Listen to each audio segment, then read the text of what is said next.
Karibu.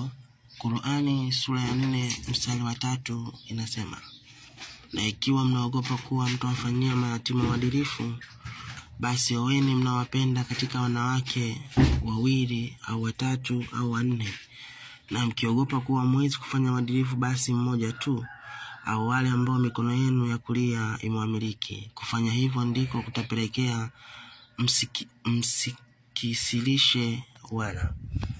Ukisoma hii ya Qur'ani inaonyesha kuwa kuoa wanawake 2, 3 au 4 ni kwa ajili ya mayatima, kwamba wale waliokuwa wakilea mayatima ndio agizo hili toka kwao lilikuja kwao kutoka kwa Allah, kwamba kama wanaogopa kutoka kufanyia uadilifu wa mayatima, basi waoe wanawake 2, 3 au 4, kwa sababu watu hawa waliokuwa walezi wa mayatima walikuwa wakioa watoto hawa bila mahari.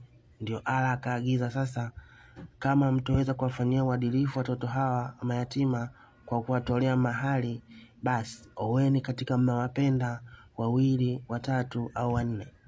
Hivyo aya hii imekuwa ikitumiwa sivyo na Waislamu wote kusema kwamba Allah amewahalalishia kuoa wanawake 2, 3 au 4, ikiwa ndivyo sivyo. Ukisoma hadithi ya Sahih Bukhari, hadithi 4574, Aisha anaelezea hadithi hii kutoka kwa Urwa bin Zubair. Alimuuliza Aisha kuhusiana na kauli ya Mwenyezi Mungu, ikiwa mnaogopa kuwa mtaweza kuwafanyia uadilifu wasichana mayatima, Qur'ani sura ya 4 mstari wa 3, akasema, ewe mtoto wa dada yangu, msichana yatima alikuwa chini ya uangalizi wa mlinzi ambaye alikuwa akigawana naye mali mlezi wake, akivutiwa na mchumba wake bila kuolewa na mrembo wake, bila ya kuolewa na mrembo wake. Kwa tunaona kwamba wale walezi wa mayatima walipokuwa wakivutiwa na watoto yatima walikuwa wakiwaoa. Hivyo Allah alizuia hilo jambo kwa sababu walikuwa wakiwaoa bila mali. Aisha anaendelea kusema, basi walikatazwa kuoa wale wasichana mayatima ambao kwa ajili ya mali zao na uzuri wao walikuwa wakitamani, isipokuwa kwa uadilifu.